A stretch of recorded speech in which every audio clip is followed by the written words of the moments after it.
ওদিনে ঘটনাটা কি ঘটেছে জানেন? বাড়িতে এসছি আমি বিশ্রাম করব বলে, কিছু ছেলেরা আমাকে গিয়ে বলল ঠাকুর বাইরে বেরিয়ে আসুন। ভালো করে শুনুন, অনেকে বলছে কীর্তনের হরিবাসর থেকে তুলে নিয়ে গিয়ে নাকি আমাকে মারধর করা হয়েছে। না, আমি বাড়িতে, আমার নিজি বাড়ি জয়নগর বাড়ি, আমি বিশ্রামের জন্য ভিতরে ছিলাম। আমার বাড়ির বাইরে খিচুড়ি হচ্ছিল মেন রোডের কাছে। আমি ভাবলাম বোধহয় ছেলেরা খিচুড়ির জন্য চাঁদা টাঁদা চাইতে এসেছে। আসে, আশেপাশে ক্লাবের ছেলেরা আসে, মানি পার্সটা নিয়ে এলাম, টাকা বের করে দিচ্ছে, আমাকে বললো আমরা টাকা চাঁদার জন্য আসিনি, আপনার সঙ্গে কয়েকটা কথা আছে, আলোচনা করব, গেটটা একটু খুলুন।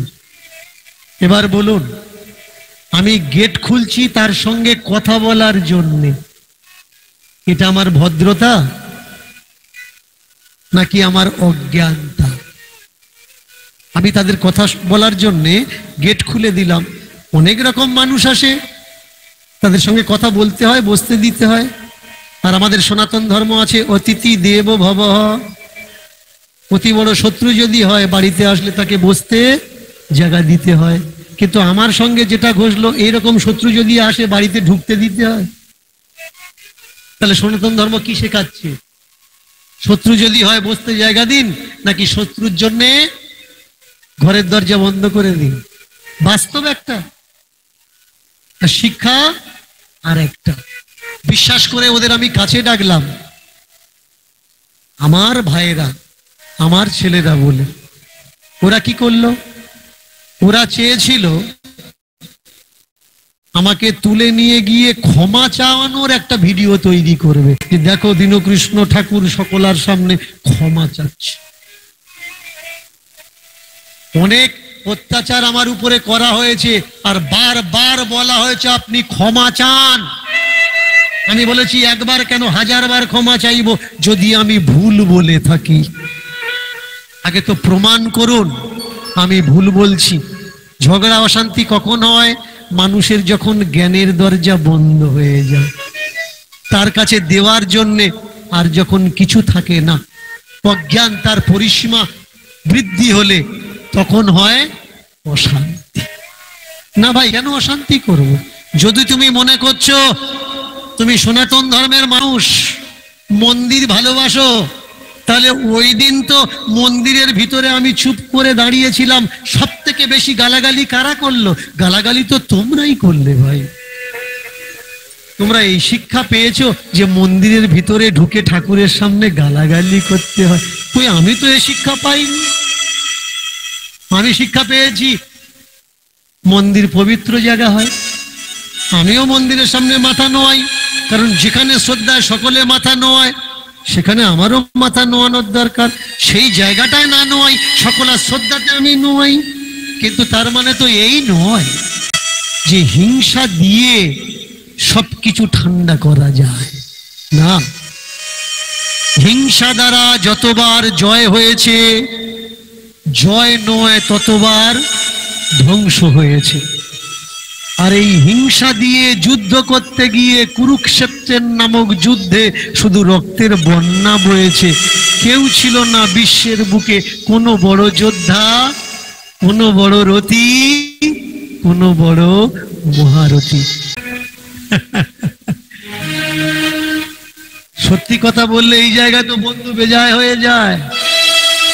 আমার ছেলেটা বারবার এসে খোঁচা মারছে, ডিবেট যদি করবেন সামনে আসুন। করজোড়ে বলছি শুনুন, ডিবেট মানে তর্ক। ডিবেট আমরা করব না, আমরা করব আলোচনা, আদান প্রদান। আপনার কাছে যদি দুটো বেশি জ্ঞান থাকে, আপনার থেকে দুটো জ্ঞান আমি শিখে 4টে করে নেব। আর যদি প্রয়োজন হয় আমার থেকে কিছু নেওয়ার, পারলে নেবেন, না পারলে বাদ দেবেন, অসুবিধে কি? আমি তো প্রত্যেক জায়গায় গিয়ে বলি পিছনে কেউ আমার নামে মন্দ বলবেন না, সামনে আসুন, 2 বাপ্য বসি, চর্চা করে দেখি কোনটা ঠিক আর কোনটা ভুল। করতে করতে সারা জীবনে এত বাকি করলাম, সঞ্চয় আমরা কেউ কিছু করতে পারলাম না। ভোর হয়েছে, মেয়েটা উঠে উঠোনে ছড়া ঝাঁট দেওয়া আরম্ভ করেছে। বাবা মনে করলো বোধহয় আমি তীর্থে চলে যাব, মেয়ে আমার কান্নাকাটি করবে। কিন্তু যারা জ্ঞানী হয় যাওয়াতে তারা কাঁদে না, কারণ তারা জানে গেলে আবার আসতে হবে। ভাবে কি সে আসাতে ভাবে, যাওয়াতে ভাবে না। জ্ঞান আর বিশেষ জ্ঞান। একটা তীর্থ বাস্তব তীর্থ, আর একটা তীর্থ আধ্যাত্মিক তীর্থ। এখানে আমরা আছি, এটা আমাদের ঘর। সেখানে যাব, সেটাও একটা ঘর। তবে সেই তীর্থে যাওয়া আছে, যাওয়া আছে মানে আবার আশা আছে। যাওয়াতে চিন্তা হয় না, আশাতে চিন্তা হয়। আর যে বোকা মানুষ যাওয়াতেও কাঁদে, আশাতেও কাঁদে। বাবা ভাবছে বোধহয় আমার ছোট্ট মেয়েটা আমার যাওয়াতে কাঁদবে, কিন্তু বাবা অবাক হয়ে গেল। ওই ছোট্ট মেয়েটা ভোরবেলাতে উঠে ছড়া ঝাঁট দিয়ে বাবার যাওয়ার প্রস্তুতি করে দিচ্ছে। বাবা যাবে। প্রদীপ খানা তখনও অন্ধকার জ্বালিয়ে দিয়েছে। বাবা দেখলো যাতে যাওয়ার পথ তার অসুবিধা না হয়। একবারে বাইরের দরজায় প্রদীপ জ্বালিয়ে দিয়েছে। মেয়ে যে বড় হয়েছে বাবা বুঝতে পেরেছে। আমরা বুঝতে পারি কি করে আমাদের সন্তান বড় হয়েছে? যখন দেখি সে দায়িত্ব আর কর্তব্যকে সঠিকভাবে বহন করতে পারে, তখন আমরা বুঝে নিই আমাদের ছেলে মেয়ে বড় হয়েছে।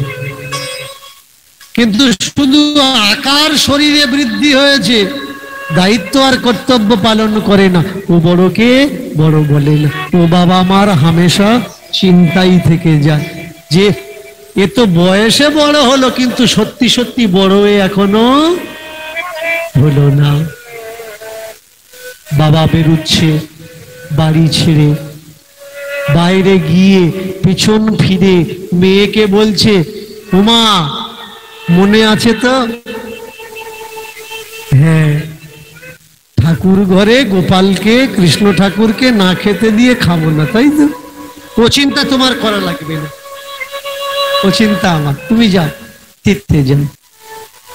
বাবা বেরিয়েছে তীর্থে। একটা সময় ছিল, বেশি দূরে না, এই গয়া কাশী যেতে হলে আপনার নিজের শ্রাদ্ধ আপনার নিজের করে যাওয়া লাগবে। আর তাকে বলা হতো কি? গয়ার শ্রাদ্ধ বা গয়ার ভাত। এখন ট্রেনে শর্টকাট রাস্তা, সকালে বসলে সন্ধ্যা পর্যন্ত গয়ায় পৌঁছে যাবেন, তবুও গয়ার ভাত, গয়ার শ্রাদ্ধ বিষয়টা আমাদের পিছন ছাড়তে পারেনি। আমরা অভ্যাসের দাস হয়ে গেছি, আমরা অভ্যাসের দাস হয়ে গেছি। প্রদীপটা এখনো আমরা ঠাকুর ঘরে জ্বালাই, ইলেকট্রিক্যাল লাইট চলে এসছে, তবুও কেন? আমরা মনে করি ইলেকট্রিক্যাল লাইটটা লাইট নয়, প্রদীপটা দিতে হয়। প্রদীপ থেকে এখনো পর্যন্ত আমরা বেরোতে পারি। ইলেকট্রিকেও টাকা খরচা হয়, প্রদীপের তেলেও টাকা খরচ। প্রদীপটা কি? ঠাকুর ঘরটা আলো করার জন্য। ইলেকট্রিসিটি লাইটটা কি? সেটাও ঠাকুর ঘর আলো করে। তবু আমরা প্রদীপের গণ্ডিতে পড়ে আছি। যতক্ষণ প্রদীপ না জ্বালাবো, আমাদের মনে, আমাদের চিন্তায়, আমাদের বুদ্ধিতে ওই সংশয়টা থেকে যায় যে না, পূজা ঠিক হলো না। কেন? চিরাচরিত প্রথার গণ্ডিতে আমরা এমন ভাবে বেঁধেছি, এই চিরাচরিত প্রথার গণ্ডি থেকে আমরা কেউ বেরোতে পারছি না। আর এই চিরাচরিত প্রথা শিখছি আমরা কোথার থেকে? আমাদের ধর্ম গ্রন্থ, শাস্ত্র গ্রন্থ আর আমাদের পূর্বপুরুষদের চলার আদর্শ থেকে। একটা বই আপনারা সবাই নাম জানেন, ভালো করে মন দিয়ে শুনবেন। এতক্ষণ লীলার প্রসঙ্গ নিয়ে চর্চা করেছি, এবার ভালো করে মন দিয়ে শুনুন। একটা গ্রন্থ যার নাম মহাভারত, একটা গ্রন্থ যার নাম মহাভারত। এই মহাভারতের আর একটা লুকানো নাম আছে, মহাকাব্য মহাভারত। কাব্য মানে কি? কাব্য মানে নাটিকা। কাব্য মানে কি? কাব্য মানে কল্পনা। কীর্তনে এসে চঞ্চল মনোভাবনা হতে নেই, মন দিয়ে শুনতে হয়। কেন শুনতে হয়? কীর্তনে অনেক কিছু শেখার আছে, অনেক কিছু পাওয়ার আছে, এর জন্য ধৈর্যের প্রয়োজন হয়। কেমন চমৎকার দেখুন মায়েরা, আমরা মোবাইল হয়েছে, দিন তারিখ কিসে দেখি? ক্যালেন্ডার, একটা কাগজের ক্যালেন্ডারে আর একটা ডিজিটাল মোবাইলের ক্যালেন্ডারে। তাহলে ক্যালেন্ডার কি? ক্যালেন্ডার তো ইংরাজি শব্দ। যেমন আমাদের ভারতবর্ষ, ভারত একটা রাষ্ট্র, আর এই রাষ্ট্রীয় একটা গীত আছে যাকে ন্যাশনাল অ্যান্থম বলা হয়। তাকে কি? রাষ্ট্রীয় গীত। রাষ্ট্রীয় পশু আছে, রাষ্ট্রীয় পাখি আছে। একটু বলবেন রাষ্ট্রীয়, আমাদের রাষ্ট্রের ক্যালেন্ডারের নাম কি? কেমন মজার বিষয় দেখুন, আমরা অনেক কিছু জানি, আবার অনেক কিছু আমার শেখারও প্রয়োজন আছে, অজানা আছে। এর জন্যে কীর্তনে আসলে কখনো চঞ্চল হতে নেই, মনোযোগ সহকারে শুনতে হয়।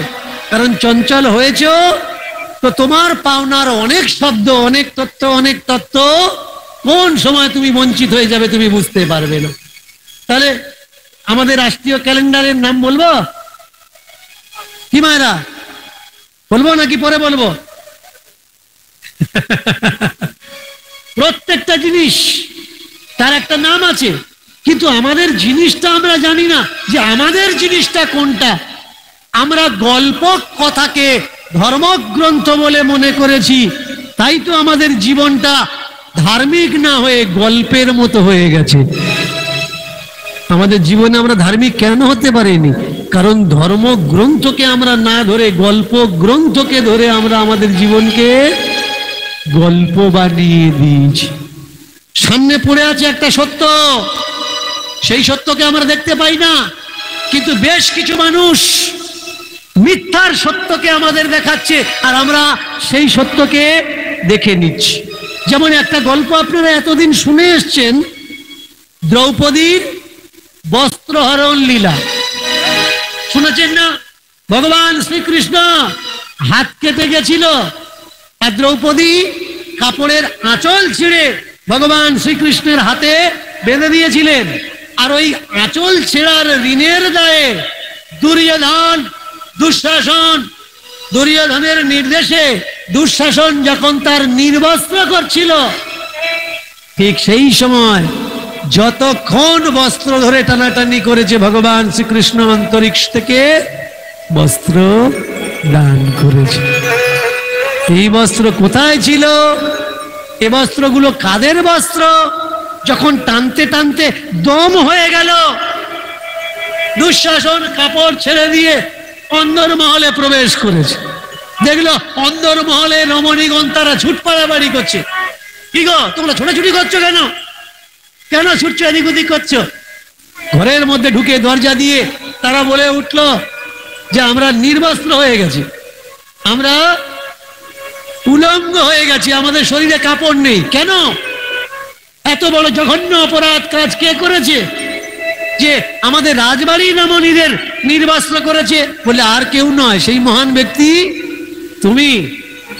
দ্রৌপদীর যত কাপড় টেনেছ ওই কাপড়গুলো আর অন্য কাপড় দিয়ে ভগবান শ্রীকৃষ্ণ যোগায়নি, আমাদের কাপড়গুলো দিয়েই জুগিয়েছে। এ সত্যটা আপনারা জানেন, কিন্তু যে সত্যটা অনেকেই এতদিন নক করেনি, দেখেনি, মন দিয়ে শুনবেন, সেই সত্যকে আমি তুলে ধরছি। বলুন তো সাজা কার হয়? যে পাপ করে তার, নাকি তার ছেলে মেয়ের বউয়ের হয়? নিশ্চয়ই না। ভগবান একেবারে সুতো ধরে বিচার করে, যার যেমন কর্মফল তার তেমন প্রাপ্তি দেয়। তাহলে দুঃশাসন অন্যায় করছে, কাপড় দুঃশাসনের বইয়ের খুলবে কেন? কাপড় কার খোলার দরকার? দুঃশাসনের খোলার দরকার। দুঃশাসন কাপড় ধরে টানছে। অকৃতজ্ঞ ধৃতরাষ্ট্র মাথাটা নিচু করে বসে আছে রাজ সিংহাসন গদিতে, কাপড় তো আগে তার খোলার দরকার। যে তাদের হাতে শক্তি থাকতেও সম্মুখে তাদের ঘরের রমণী উলঙ্গ হচ্ছে, আর তাদের কাপড়টা তাদের আছে, অন্দর মহলে যারা আছে তারা নাঙ্গা হয়ে যাচ্ছে। তাহলে এই জায়গায় কৃষ্ণের বিচারে ভুল হয়ে গেল নাকি? কেউ যদি প্রশ্ন করে যে ওহে ভগবান কৃষ্ণ, অপরাধ করলো দুঃশাসন আর সাজা পেল অন্দর মহলের স্ত্রীগণ, কেন? ওরা তো কোনো অপরাধ করেনি। এইবার যদি যুক্তি অনুপাতে বলা যায় যে তোমার স্বামী যদি কৃষ্ণ বিদ্বেষী হয়, তাহলে তোমার শক্ত করে দড়ি দিয়ে সুতো দিয়ে কাপড় পরার দরকার। কারণ স্বামী যদি অন্যায় করে, কৃষ্ণ কোন সময় তোমার কাপড় খুলে নেবে কোনো গ্যারান্টি নেই। আগে বুঝতে হবে বিষয়গুলো, যে গল্প আর গাল গল্প। গল্প কি, তার একটা নিমা সীমা আছে, আর গাল গল্প কি, তার কোনো নিমা সীমা নেই। এই সব কথাগুলো দাঁড়িয়ে যখন আমি হরিবাসরে বলি, আমাকে অনেকে বলে ও ধর্ম বিরুদ্ধাচরণ করছে, ধর্মগ্রন্থ মানে না। না ভাই, আমি শুধু প্রশ্ন চিহ্ন তুলছি। সাজা পাওয়ার দরকার, দুঃশাসনের সাজা কেন পাবে অন্দর মহলের মেয়েরা যারা কোনো অন্যায় করেনি? সাজা পাওয়ার দরকার ধৃতরাষ্ট্র পিতামহ ভীষ্ম, রতি মরতিদের রাজপ্রাসাদের সদস্যগণের। তারা সাদা না পেয়ে সাজা পেল কারা? লাজুক ভরা চঞ্চলা অন্দর মহলের রমণীগণ। এ তো বিচার ভগবান ঠিক করলো না। তাহলে বোঝা লাগবে যে এ গল্প কেন তুলে ধরা হলো। এ গল্প কেন তুলে ধরা হলো? গল্পের পিছনের ইতিহাস কি? ইতিহাস, ইতিহাস্য আর ইতিহাস, হিস্ট্রি মানে কিন্তু ইতিহাস নয়। হিস্ট্রি মানে এভিডেন্স আছে যা ছিল, আর ইতিহাস মানে হাস্যকর। যে ইতিহাস আমরা জানি এই ইতিহাস সত্য না, আর যেটা সত্য ইতিহাস সেটা আমাদের জানানো হয়নি। যদি মনে করেন মহাভারত মানেন, তাহলে বিবাহ কখন হওয়ার দরকার? যদি মনে করেন রামায়ণ মানেন, তাহলে বিবাহ কখন হওয়ার দরকার? দ্রৌপদীর বিবাহ কখন হয়েছে? রাত্রিবেলা নয়, দিনের বেলা। কখন হয়েছে? দিনের বেলা। অম্বিকা, অম্বালিকা বিয়ে কখন হয়েছে? রাত্রিবেলা নয়, বিয়ে হয়েছে দিনের বেলা। তাহলে আমাদের ধর্মগ্রন্থে, শাস্ত্র গ্রন্থে বিয়ে কখন হচ্ছে? দিনের বেলা। আর বাস্তবে আমাদের বিয়ে কখন হচ্ছে? রাত্রিবেলা। কেন? এই জায়গায় বোঝা লাগবে বিয়ের কয়েকটা ধারাবাহিকতা আছে। বিয়ে একটা বিয়ে না, একাধিক বিয়ে। তার ভিতরে একটা বিয়ে আছে যার নাম পৈশাচিক বিয়ে, ভূত পিশাচের বিয়ে।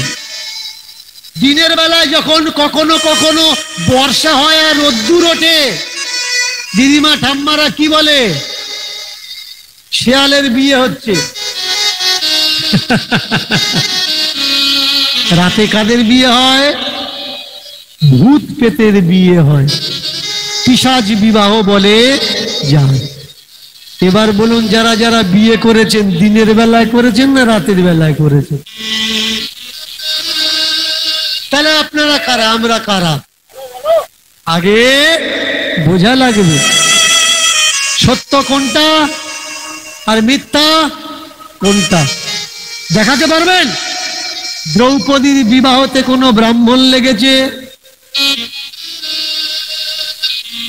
কিসে বিবাহ হয়েছে? পণ ছিল, পণে বিবাহ হয়েছে। রামের বিবাহ কিসে, সীতার বিবাহ কিসে হয়েছে? পণ ছিল, পণে হয়েছে, ধনুর ভাঙা পণ। দেখাতে পারবেন না?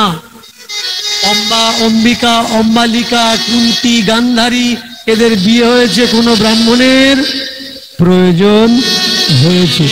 আবার আমাকে বলবেন না ভুল অর্থ করে যে দীনকৃষ্ণ ঠাকুর আপনি ব্রাহ্মণদের নিন্দা করছেন। আমি নিন্দা করছি না, ধর্মগ্রন্থের সত্যগুলো শুধু যাচাই করতে বলছি। মহাভারত যদি আমার ভারতের ইতিহাস হয়, মহাভারত যদি আমাদের ভারতের ইতিহাস হয়, মহাভারতের বিয়ে কিভাবে হয়েছে? স্বয়ম্বর। মেয়ের বাবা ছেলেদের নিমন্ত্রণ করবে আর তারা লাইন ধরে বসে থাকবে, আর মেয়ে একটা বরমাল্য নিয়ে যাকে পছন্দ তার গলায় মালা দেবে। যিনি শিবের বউ কিভাবে করেছে বিয়ে? পছন্দ করে বিয়ে করেছে, দেবতাদের নিমন্ত্রণ করেছে, কিন্তু তার পছন্দ কে ছিল? শিব। শিবের নিমন্ত্রণ হয়নি। কিন্তু রাজা দক্ষ খড়কুটির মূর্তি তৈরি করে একেবারে রাজপ্রাসাদের বাইরে রেখে দিয়েছে। খুঁজছে মালা নিয়ে দক্ষের কন্যা, খুঁজে পাচ্ছে না তার পছন্দ মতো বর। কাকে খুঁজছো? বর খুঁজছি। কোন বর খুঁজছো? এতগুলো দেবতা আছে, তুমি দেখতে পাচ্ছ না? না, যে বর আমার বর, আমার বর দেখতে পাচ্ছি না। বর মানে কি? বর মানে আশীর্বাদ, আর আশীর্বাদ সবারটা এক হয় না, আলাদা আলাদাই হয়। এই যে এতগুলো বর, এগুলো আমার বর নয়, আমার বর আলাদা, তাই আমি তাকে শিবকে খুঁজছ। শিব তো ভিতরে নেই, শিব বাইরে আছে। ভালো করে খেয়াল করবেন, আমরা তত্ত্ব করি না, বুঝতে হবে। দক্ষকে যার ঠিক আছে লক্ষ্য, তিনি হচ্ছেন দক্ষ। দক্ষকে যা স্থির আছে লক্ষ্য, তিনি হচ্ছেন দক্ষ। দক্ষ তার মেয়েকে কি বলছে? শিব কোথায়? শিব ভিতরে নেই, শিব বাইরে আছে। শিবকে যদি পেতে চাও প্রতিরূপে, ভিতরে খুঁজলে শিব পাবে না, বাইরে চলে যাও। দক্ষের কন্যা মালাটা নিয়ে বাইরে চলে গেছে। খড়কুটো দ্বারা তৈরি করা আছে শিবের মূর্তি। এই জায়গায় খেয়াল করবেন মায়েরা, চকচকে ঝকঝকে দেখে স্বামী আর রোগা পচকা স্বামী সবই এক। খড়কুটিতে যদি সতী মালা দেয়, খড়কুটি সুস্থ সবল হয়ে যায়, মৃন্ময় চিন্ময় হয়ে যায়। আর অসতী যদি একেবারে হিরো মার্কা ছেলের গলায় মালা দেয়, দুদিন লাগে না, শুকিয়ে আমার মতো হয়ে যায়। এগুলো আগে বোঝা লাগবে। সতীকে যে খড়কুটোতে প্রাণ ফিরিয়ে নিয়ে আসতে পারে সে হলো সতী। আর যে প্রসঞ্জিতের মতো চেহারা রবি ঘোষের মতো বানিয়ে দেয়, স্বামী কি? স্বামী যে স্ত্রীকে খেয়াল রাখে। স্ত্রী কি? যে স্বামীকে খেয়াল রাখে। স্ত্রী শুধু স্বামীকে খেয়াল রাখবে আর স্বামী স্ত্রীকে খেয়াল রাখবে না, তাহলে কিন্তু স্বামী স্ত্রী হয় না, ওই স্ত্রী হয়। শুধু গরম হয় আর সংসার ডোলে সমান হয়। স্ত্রী কি করে? প্লাগে দেওয়ার পরে গরম হয় তো হিট হয়, আর যেখানে ধরবে সমান হয়ে যায়। উঁচু খালা সংসার মারিয়ে সমান করে দিচ্ছে কেন? ও তো স্ত্রী নয়, ওই স্ত্রী। ও দুমুখী ভালোবাসা পাচ্ছে না, ও একমুখী ভালোবাসা পাচ্ছে। সংসার সহজ নয়, সংসার সরল নয়, সংসার বড় কঠিন জায়গা, সংসার বড় মজার জায়গা। বিনা সুতোর মালা, বুঝতে হবে। এতগুলো কথা বলার উদ্দেশ্য আমার কি? উদ্দেশ্য সত্যি বাস্তবে আমাদের ভারতবর্ষের বিবাহতে ব্রাহ্মণের প্রয়োজন হয় না। 3% মানুষ, প্রথমেই বলছিলাম 97% মানুষের উপরে পরভোজ্যী হয়ে রক্ত চুষছে। আপনার সামনে এসে মন্ত্র বলছে আর আপনি মনে করছেন মঙ্গল হচ্ছে, আপনি বাড়িতে মঙ্গল কামনা করছে, সেই কথাগুলো আপনি মঙ্গল মনে করছেন, যে কথার অর্থগুলো আপনি বোঝেন না। ও যত বলছে আপনি মনে করছেন আমার বাড়িতে আজকের কিছু একটা হচ্ছে, কিন্তু ছাতা আপনার মাথায় কিছু ঢুকছে না। মন্ত্রে কখনো মানুষের মঙ্গল হয় না। সত্যি যদি মন্ত্রে মানুষের মঙ্গল হতো, এই যে করোনা কাল এলো, ভ্যাকসিন না বানিয়ে নতুন নতুন মন্ত্র বানাতো, কিন্তু মন্ত্র কাজ হয়নি। কাজ হয়েছে কিসে? কাজ হয়েছে ভ্যাকসিনে। তবুও কিছু মানুষ বলছে বিজ্ঞান ওই জায়গায় পৌঁছাতে পারে। গুরুদেব শিষ্যের সঙ্গে কথা বলছে ফোনের মাধ্যমে, আর শিষ্যকে বলছে বাবা যত লাফালাফি করো বাবা, বিজ্ঞান বিজ্ঞান করছো, তোমার বিজ্ঞান কি দিয়েছে? ধর্ম যদি না থাকতো বিজ্ঞান থাকতো। কোন শিক্ষিত মানুষ যদি ধার্মিক মানুষকে জিজ্ঞাসা করে তোমার ধর্ম কি দিয়েছে, বিজ্ঞান কিচ্ছু দেয়নি, ধর্ম তোমাকে কি দিয়েছে?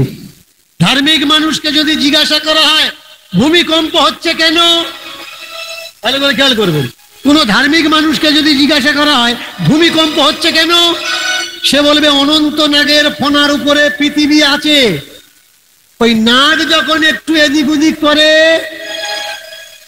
তখন ভূমিকম্প হয়। দেখেছেন ধর্মের ভিতরে কত বড় বড় বিজ্ঞান লুকিয়ে আছে। শুধু তাই না, কোন কোন গ্রন্থে বলা হচ্ছে কচ্ছপের পিঠের উপরে পৃথিবী ভাসমান, সমুদ্রে কচ্ছপ ভাসছে, আর নারায়ণ কচ্ছপ অবতার কুর্ম অবতার হয়ে পৃথিবীকে পিঠের উপরে ধরে আছে। আর ওই কচ্ছপ যখন নড়ে পৃথিবী নড়ে, আর পৃথিবী যখন নড়ে তখন তাকে ভূমিকম্প। বর্ষার সময় যখন বিদ্যুৎ পতন হয়, ধার্মিক মানুষ কি বলবে? বলবে ওটা বাজ পড়ছে। বাজ কি? বলবে রাম রাবণের যখন যুদ্ধ হয় তখন ওই বাজ পড়ে। আর এক মতে, ধর্মের মতে, বাজের দেবতাকে অষ্টবজ্র আছে, কিন্তু বজ্র একটা নয়। এই বজ্র তৈরি হয়েছিল কোত্থেকে? দধিচি মুনির হাট থেকে। আমি কেন বলি? পড়াশুনো করবেন। এই দধিচি মুনির মাংস বাদ দিয়ে হাড্ডি কে বানিয়েছে? তারই শিষ্য ইন্দ্র। তারই শিষ্য ইন্দ্র। কালা ধন কালা সম্পদ লুকাচ্ছে কোথায়? গুরুদেবের বাড়িতে। যুদ্ধ শেষ, অস্ত্রপাতি গুলো লুকিয়ে রেখেছে কোথায়? গুরুদেবের বাড়িতে। কে গুরুদেব? এই গুরুদেব।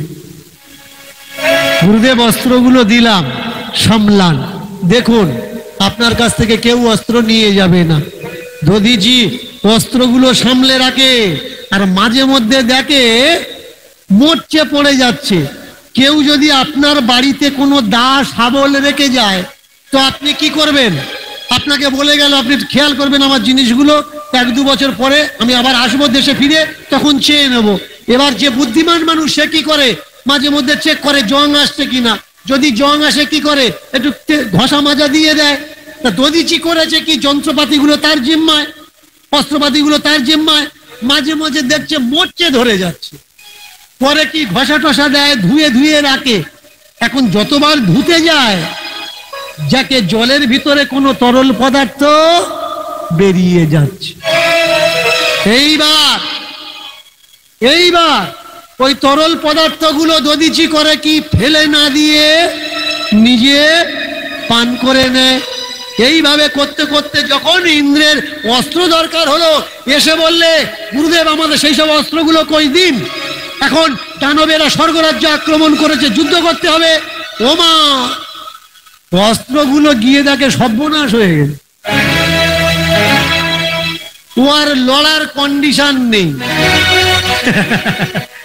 একটু এদিক ওদিক ঘা লাগলে নিজের অস্ত্রে নিজে কি সর্বনাশ করেছেন গুরুদেব, কি সর্বনাশ করেছেন।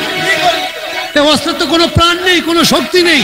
বলে শক্তি মানে এই অস্ত্র এরকম হলো কি করে? বাবা আমি মাঝে মধ্যে ধুয়ে রাখতাম। বলে ধুয়ে ওই জলের সঙ্গেই তো এর শক্তি বেরিয়ে গেছে। বলে না না না না, শক্তি আমি বেরোতে দিইনি, ওই অস্ত্রের শক্তি আমি গ্রহণ করেছি, পান করেছি। বলে গুরুদেব তাহলে এখন উপায়, আপনাকে প্রাণ বিসর্জন দিতে হবে। আর এই যুদ্ধে আপনার অস্থি দ্বারা তৈরি হবে বজ্র, যুদ্ধের অস্ত্র।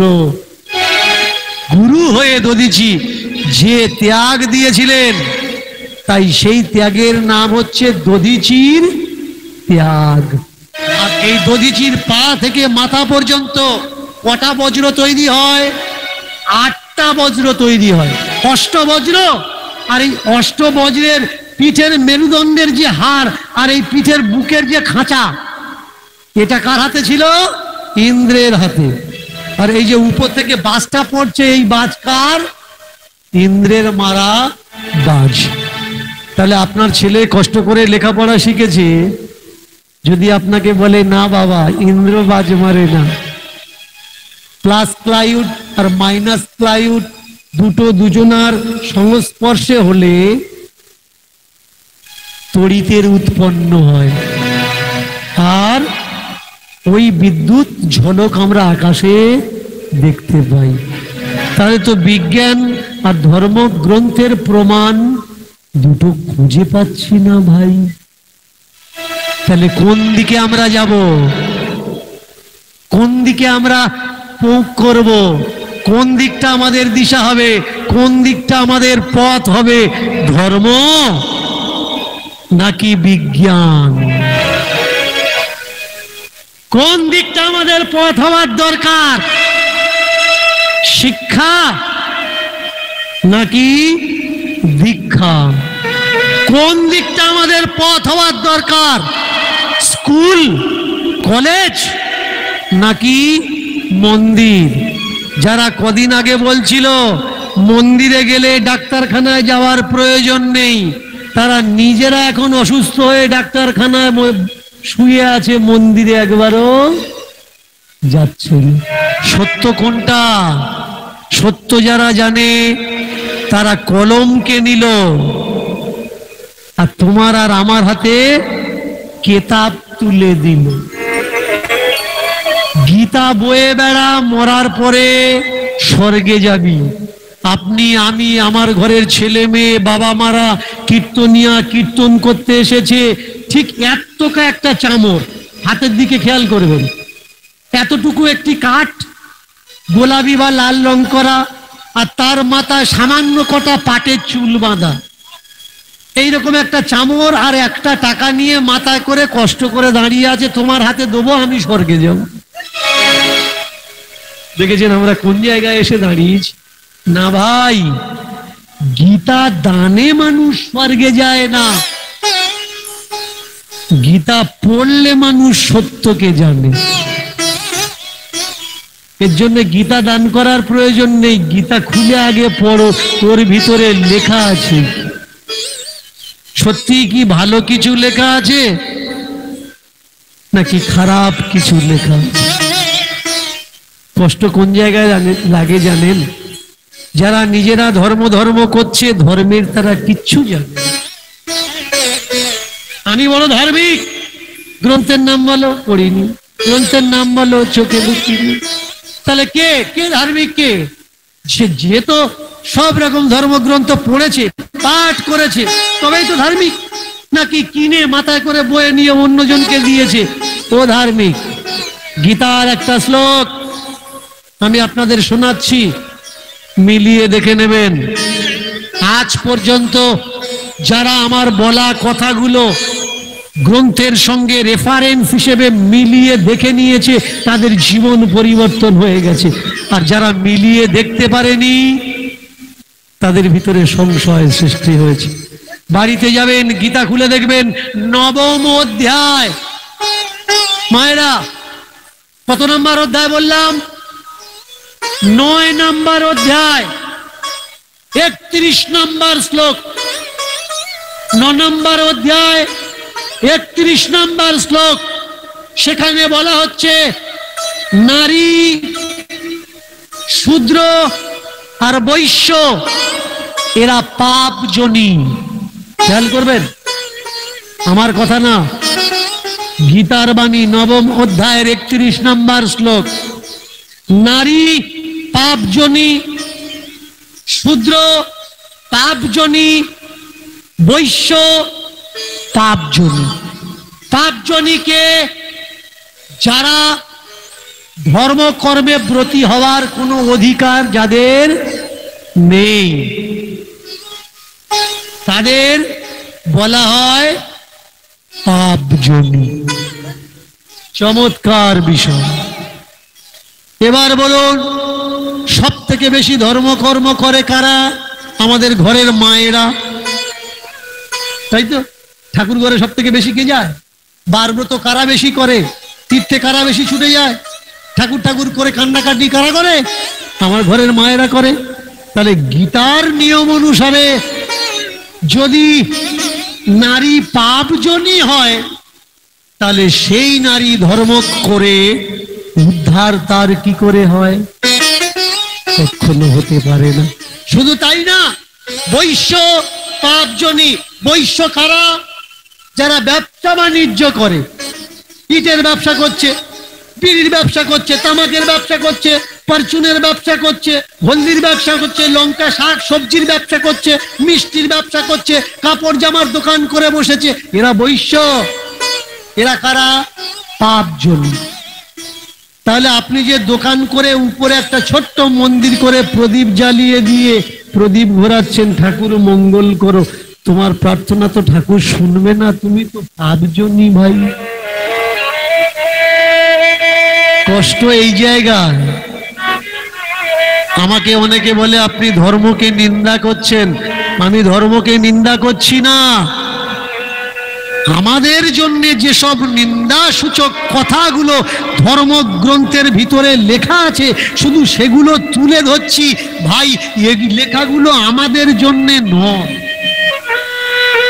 আমাদের জন্য যদি হতো, তাহলে আমাদের ধর্মগ্রন্থ আমাদের জন্য খারাপ কথা কেন লেখা থাকবে? আমাদের জন্য ভালো কথা কেন লেখা থাকবে? অনেক ব্রাহ্মণ আমার উপরে রাগ করে, আপনি ব্রাহ্মণদের সহ্য করতে পারেন না। না ভাই, এটা ভুল কথা। যদি কোনো ব্রাহ্মণ হরিবাসরে থেকে থাকেন, পণ্ডিত হরিবাসরে থেকে থাকেন, কীর্তনের সাউন্ডের আওয়াজ যত দূর যাচ্ছে, যদি এই আওয়াজ কারোর কর্ণে যায়, কোনো পণ্ডিত ব্রাহ্মণের কানে যায়, বলতে পারবেন এমন মন্ত্র আজও পর্যন্ত পৃথিবীতে আবিষ্কার হয়েছে বা কোনো ধর্মগ্রন্থে, কোনো শাস্ত্রগ্রন্থে আছে যে শূদ্রের জন্য 1 ফোঁটা ঘি আগুনে ফেলে শূদ্রের মঙ্গল করা যায়? এরকম কোনো মন্ত্র নেই। আগুনে ঘি দিয়ে কি বলা হচ্ছে? ধনম দেহি, যশম দেহি। কিন্তু শূদ্র ধন বৃদ্ধি ভব বলা হচ্ছে না। শূদ্র ধন বৃদ্ধি ভব বলা হচ্ছে না। কেন ভাই? আমরা যদি নীচ হলাম, আমরা যদি শূদ্র হলাম, আমরা আমাদের বাড়িতে যজ্ঞ করাচ্ছি, পূজার্চনা করাচ্ছি, তাহলে সেই পূজাতে, সেই যজ্ঞতে এমন কোনো মন্ত্র আমাদের জন্য নেই কেন যে আমাদের মঙ্গল হবে? যারা বলছে বাড়িতে পুজো করাও, পুজো করালে মঙ্গল হবে, ভাই পূজাতে তো তোমার অধিকার নেই। তাহলে যে পূজাতে তোমার অধিকার নেই, সেই পূজা তোমার মঙ্গল করে কি করে? এটা আমার কথা না, এটা ধর্ম গ্রন্থের কথা, এটা শাস্ত্র গ্রন্থের কথা। এইখানে আমার বিচার। আমি মানুষকে বলি যেটা আমার ধর্মগ্রন্থ সেটা আমার মঙ্গলের কথা লেখা থাকবে, আর যেটা আমার ধর্মগ্রন্থ না সেটা আমার মঙ্গলের কথা লেখা থাকবে না।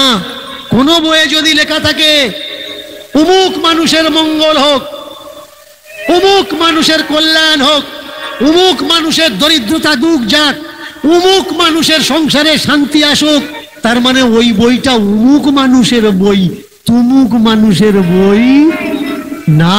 ওই বইটা যদি আমার বই হতো তাহলে আমার জন্য লেখা থাকতো আমার মঙ্গল হোক, আমার শান্তি ফিরে আসুক, আমার সুখ ফিরে আসুক, আমার ধন ফিরে আসুক, আমার সম্পত্তি ফিরে আসুক, আমার সোহাগ ফিরে আসুক। এটা বোঝা লাগবে ভাই। চলে গেছে বাবা তীর্থের উদ্দেশ্যে, সকাল হয়ে আসছে, ছোট্ট মেয়ে নিবৃত্তি কাজে নিপুণ আসে, মাথায় আছে বাবা বারবার বলে গেছে যাই করিস ঠাকুর ঘরের ঠাকুরকে, ওই কৃষ্ণ ঠাকুরকে দিনে 3 বার খেতে দিস, না খেতে দিয়ে তুই যেন খাস না। কথা দিয়েছে, কাজ করছে। আবার চুলার উপরে একটা হাঁড়ি ধুয়ে তার উপরে কিছু চাল ঘি সবজি দিয়ে জল দিয়ে ফুটছে। কি বানাচ্ছে? ঠাকুরের জন্য কি বানাচ্ছে? যদি আলাদা আলাদা বানে তাহলে কি হবে? ভাত ডাল ভাজি সবজি। আর ভাত ডাল ভাজি সবজি যদি একটাতে দেওয়া যায় তাহলে কি হবে? খিচুড়ি তৈরি হবে। খিচুড়ি বানানো বড় সহজ বিষয়। তাই ছোট্ট মেয়েটা খিচুড়ি হাঁড়িতে খিচুড়ি প্রসাদ তুলে নিয়েছে, কাজকর্ম করছে আর লক্ষ্য করছে খিচুড়ি যেন পুড়ে না। একবার ঘেটে দেয় আর একবার ছুটে গিয়ে এ কাজ ও কাজ দেখে আসে, ব্যাস তার ভিতরে খিচুড়ি প্রসাদ তৈরি হয়ে গেছে। থালাতে ঢেলে হরি হরি বল, হরি হরি বল। ডিবেট করতে চান সামনাসামনি ক্যামেরায় আসুন। তাহলে হরি বল, হরি বল। খিচুড়ি প্রসাদটা তৈরি করছে আর অন্যান্য কাজের দিকে লক্ষ্য দিচ্ছে। থালা বাসনের উপরে খিচুড়িটা ঢেলে দিয়েছে, দিয়ে থালাটা ছুটে গিয়ে, ছোট্ট মেয়ে তো কোন কাজটা একলা সামলাবে, ওই ঠাকুর ঘরে গিয়ে ঠাকুরের পায়ের ধারে থালাটা ধরে দিয়ে বলছে ও ঠাকুর কিভাবে দিতে হয় আমি তো জানি না, কিভাবে খাওয়াতে হয় আমি তো জানি না, খিচুড়ি বানিয়ে তোমার পায়ের ধারে দিলাম, যখন খিদে লাগবে তখন তুমি খেয়ে নিও। দেখেছেন ভক্তি কাকে বলে? এই ভক্তিটা কোন ভক্তি? ভাব রহিত ভক্তি। ভাবের ঘরে অনেক ভুল হয়, কিন্তু ভাবের ঘরে কোনো ভুলকে ধরা হয় না। ভাব রহিত ভক্তি। থালাতে খিচুড়ি প্রসাদ দিয়ে থালাটা ধরে দিয়েছে ঠাকুরের পায়ে, ঠাকুরের পায়ে ধরে দিয়ে বললে ও ঠাকুর যখন খিদে পাবে তখন খেয়ে নিও। এই কাজ ও কাজ করতে করতে দুপুর হয়ে গেল। ঠাকুর ঘরে ঢুকে উঁকি মেরে দিচ্ছে, যেরকম খিচুড়ি সেরকম ও সব খাবে কত? সকালেরটা পড়ে আছে, তাহলে দুপুরেরটা আবার কি হবে? দুপুরেরটা যদি দিয়ে ও তো আবার নষ্ট হবে। তুমি ভেবেছো এটা খাবে না আর একটা করে দেবো, এটা খাও তারপরে দুপুরেরটা আমি করবো, আর এটা যতক্ষণ না খাবে দুপুরেরটা হবে না। দুপুর গড়িয়ে গেল, বিকাল গড়িয়ে গেছে, সন্ধ্যা কাছাকাছি এসেছে। ঠাকুর ঘরে কাজকর্ম করছে, ঠাকুর ঘরে ঢুকে দেখে সর্বনাশ, সেই সকালের খিচুড়ি এখনো তুমি খাওনি। ও, তোমাকে দিয়ে চলে গেছি তাই তুমি খাওনি। নাও, আর রাগ করা লাগবে না, তোমার কাছে বসেছি, নাও তুমি খিচুড়ি খাও। দেখুন ভাব রহিত ভক্তি কাকে বলা হয়। সম্পূর্ণ মিথ্যা। তারপরেও ভক্তির ভিতরে যে ভাব অনুভব হয়, এটা বোধ হয় সত্য,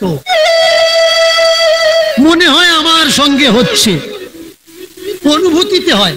ভাব রহিত ভক্তি।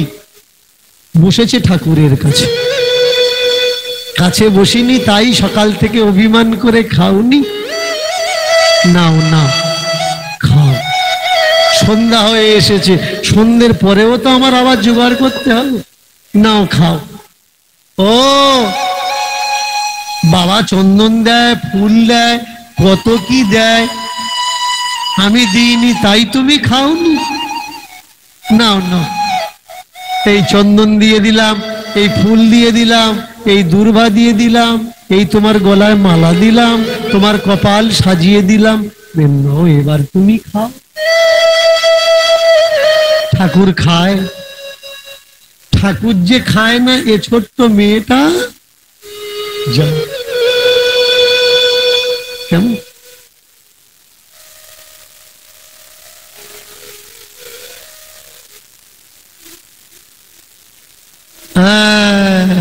বাহ, চতুর্বর্ণময়া সৃষ্টম গুণ কর্ম বিভাগস্য।